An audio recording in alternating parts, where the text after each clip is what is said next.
Hi everyone, welcome to English with Jo YouTube channel. ഇന്നത്തെ വീഡിയോയിലൂടെ നിത്യജീവിതത്തിൽ കൂടുതലായും ഉപയോഗിക്കുന്ന 20 ഡെയിലി യൂസ് സെൻറ്റൻസസ് ആണ് പ്രാക്ടീസ് ചെയ്യാൻ പോകുന്നത്. ഇങ്ങനെ പ്രാക്ടീസ് ചെയ്യുന്നതിലൂടെ ഇംഗ്ലീഷ് വളരെ ഫ്ലുവൻ്റായി സംസാരിക്കാൻ കഴിയും. വീഡിയോയിലേക്ക് ഡീറ്റെയിൽ ആയി പോകുന്നതിന് മുൻപ് English with Jo YouTube channel ഇതുവരെ സബ്സ്ക്രൈബ് ചെയ്തിട്ടില്ലെങ്കിൽ ദയവായി സബ്സ്ക്രൈബ് ചെയ്യുക. കൂടാതെ അടുത്തുള്ള ബെൽ ബട്ടൺ ക്ലിക്ക് ചെയ്യാനായി മറക്കരുത്. എങ്കിൽ മാത്രമേ ഞാനിടുന്ന പുതിയ വീഡിയോസിൻ്റെ നോട്ടിഫിക്കേഷൻ ലഭിക്കുകയുള്ളൂ. Number 1 in our list is I always wake up at 5 a.m. ഞാൻ എപ്പോഴും 5 മണിക്ക് ഉണരും. I always wake up at 5 a.m. Number 2 in our list is My daughter's homework has to be submitted tomorrow. എൻ്റെ മകളുടെ homework നാളെ submit ചെയ്യണം. My daughter's homework has to be submitted tomorrow. My daughter's homework has to be submitted tomorrow. Number 3 in our list is Call me when you get time. നിനക്ക് സമയം കിട്ടുമ്പോൾ എന്നെ വിളിക്കൂ. Call me when you get time. Call me when you get time. Number 4, there is a lot of traffic today. രാവിലെ ഒരുപാട് ധൃതി പിടിച്ച് ഓഫീസിലേക്ക് പോകുന്ന വഴി ഒരുപാട് ട്രാഫിക് ഒക്കെ കാണുമ്പോൾ ഇങ്ങനെ പറയാറുണ്ടല്ലേ, ഇന്ന് നല്ല ട്രാഫിക് ഉണ്ട് റോഡിൽ എന്ന്. ഇംഗ്ലീഷിൽ നമുക്ക് ഇങ്ങനെ പറയാം, there is a lot of traffic today. There is a lot of traffic today. Number 5 in our list is just now I dropped my kids at school. ഇപ്പോൾ എൻ്റെ കുട്ടികളെ സ്കൂളിൽ വിട്ടതേ ഉള്ളൂ. Just now I dropped my kids at school. Just now I dropped my kids at school. Number 6 in our list is don't forget to take your medicine when you get home. വീട്ടിലെത്തുമ്പോൾ മരുന്ന് കഴിക്കാൻ മറക്കരുത്. When you get home, വീട്ടിലെത്തുമ്പോൾ. Don't forget, മറക്കരുത്. എന്തിനാണ്? മരുന്ന് കഴിക്കാൻ. To take your medicine. Don't forget to take your medicine when you get home.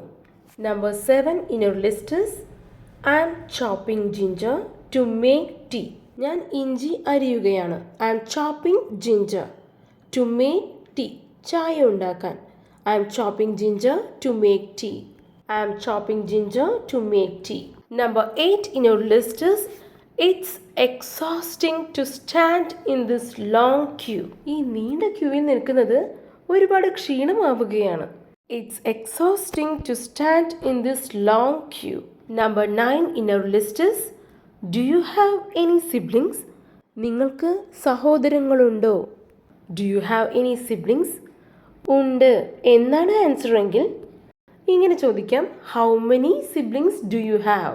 നിങ്ങൾക്ക് സഹോദരങ്ങൾ എത്ര പേരുണ്ട്? Number 10 in your list is How many siblings do you have? Number 11 in your list is I have to start preparing lunch. എനിക്ക് ഉച്ചഭക്ഷണം ഉണ്ടാക്കാൻ തുടങ്ങണം. I have to start preparing lunch. I have to start preparing lunch. Number 12 in our list is Keep all the leftover food in the fridge. ബാക്കി വന്ന എല്ലാ ഭക്ഷണവും ഫ്രിഡ്ജിൽ വെച്ചേക്കൂ. Keep all the leftover food in the fridge. Keep all the leftover food in the fridge.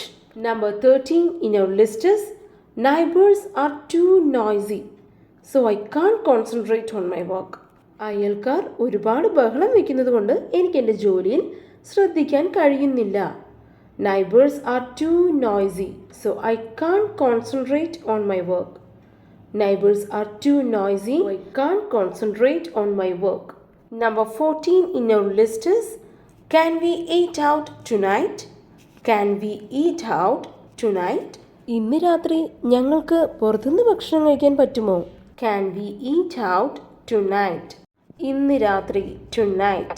Number 15 in your list is Don't let it bother you too much. ആവശ്യമില്ലാതെ വീണ്ടും വീണ്ടും ഒരു കാര്യത്തെക്കുറിച്ച് ആലോചിച്ച് നീ നിന്നെ തന്നെ ബുദ്ധിമുട്ടിക്കരുത്. Don't let it bother you too much. Don't let it bother you too much. Number 16 in your list is What time is your meeting? നിങ്ങളുടെ മീറ്റിംഗ് എത്ര മണിക്കാണ്? What time is your meeting? What time is your meeting? Number 17 in your list is My meeting is at 3:30. എൻ്റെ meeting 3:30 My meeting is at 3:30. Number 18 in our list is how could you do this to me? നിനക്ക് എന്നോട് ഇത് ചെയ്യാൻ എങ്ങനെ മനസ്സ് വന്നു, എങ്ങനെ കഴിഞ്ഞു? ഇങ്ങനെ ഇംഗ്ലീഷിൽ പറയുമ്പോൾ ഇങ്ങനെ പറയാം, how could you do this to me? How could you do this to me? Number 19 in your list is this your own house? ഇത് നിങ്ങളുടെ സ്വന്തം വീടാണോ? Is this your own house? Is this your own house? The last and final one is we bought this house 2 years ago. ഞങ്ങൾ 2 വർഷം മുമ്പാണ് ഈ വീട് വാങ്ങിയത്. We bought this house 2 years ago. We bought this house 2 years ago. ഈ practice ചെയ്ത 20 daily use sentences എല്ലാം useful ആയെന്ന് വിശ്വസിക്കുന്നു. യൂസ്ഫുൾ ആയെങ്കിൽ നിങ്ങളുടെ ഫ്രണ്ട്സിലേക്ക് ഈ വീഡിയോ ഷെയർ ചെയ്ത് കൊടുക്കുക. ഈ വീഡിയോയെക്കുറിച്ചുള്ള നിങ്ങളുടെ വിലയേറിയ അഭിപ്രായം താഴെ കമൻറ്റ് ബോക്സിൽ അറിയിക്കാൻ മറക്കരുത്. And please do subscribe English with Joy YouTube channel. Thank you.